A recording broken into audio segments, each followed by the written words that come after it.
Hi friends, welcome to our channel. నేను మీ లక్ష్మీ ప్రసన్న. ఈరోజు నేను మన వీడియోలో బీన్స్ కర్రీని చాలా ఈజీగా తొందరగా అయిపోయేటట్లు నేను కుక్కర్లో చేసి చూపిస్తున్నానండి. ఈ బీన్స్ కర్రీ మనకి అన్నంలోకి, చపాతీలోకి, ఎందులోకైనా చాలా బాగుంటుంది. మీరు కూడా ట్రై చేసి ఎలా వచ్చిందనేది మీ ఫీడ్బ్యాక్ని కమెంట్ చేయండి. ఫ్రెండ్స్, వీడియో స్టార్ట్ చేసే ముందు ఒక చిన్న రిక్వెస్ట్.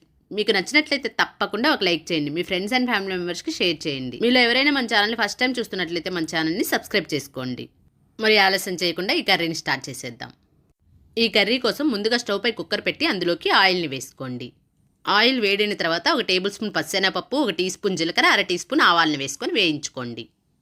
ఇవి వేగిన తర్వాత ఇందులోకి చిన్న చిన్న ముక్కలుగా కట్ చేసిన 2 ఉల్లిపాయలను వేసుకోండి. ఉల్లిపాయ ముక్కలు గోల్డెన్ బ్రౌన్ కలర్లోకి వచ్చే వరకు వేయించుకోండి. ఉల్లిపాయ ముక్కలు ఈ విధంగా వేగిన తర్వాత 1 టేబుల్ స్పూన్ అల్లం వెల్లుల్లి పేస్ట్ని వేసుకొని వేయించుకోండి. అల్లం వెల్లుల్లి పేస్ట్ పచ్చివాసన పోయే వరకు వేయించుకోండి.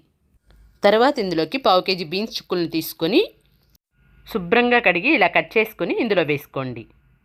ఇప్పుడు వీటిని 2-3 నిమిషాలు వేయించుకోండి. తర్వాత ఇందులోకి రుచికి సరిపడా సాల్ట్, కొద్దిగా పసుపును వేసుకొని కలుపుకోండి. ఇలా బాగా కలిపిన తర్వాత ఇందులోకి 2 టమోటాలను తీసుకుని ఇలా చిన్న చిన్న ముక్కలుగా కట్ చేసుకుని వేసుకోండి. తిరిగి ఇదంతా బాగా కలుపుకొని మంటను లో ఫ్లేమ్లో ఉంచి కుక్కర్కి రబ్బరు విజులు పెట్టకుండా ఇలా మూత పెట్టి టమోటాలు సాఫ్ట్గా మగ్గేంత వరకు మధ్య మధ్యలో కలుపుకుంటూ మగ్గించుకోండి.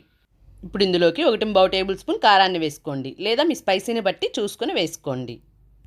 అలాగే ఇందులోకి 2 టేబుల్ స్పూన్ల కొబ్బరి పొడిని, 2 టేబుల్ స్పూన్ల పుట్నాల పప్పుని వేసుకోండి. చూడండి, ఇలా పుట్నాల పప్పుని తీసుకొని గ్రైండ్ చేసుకొని పొడి చేసుకొని ఇందులో వేసుకోండి. ఇప్పుడు ఇందులోకి 1 టేబుల్ స్పూన్ ధనియాల పొడి, 1 టీ స్పూన్ గరం మసాలాను వేసుకోండి. ఇదంతా కూడా మంటను లో ఫ్లేమ్లోనే ఉంచుకొని వేసుకోండి. 1 నిమిషం పాటు ఈ మసాలాలన్నింటినీ బాగా కలుపుకోండి. ఈ మసాలాలన్నీ వేసిన తర్వాత సాల్ట్ సరిపోయిందో లేదో ఒకసారి చెక్ చేసుకొని ఇప్పుడు వేసుకోండి.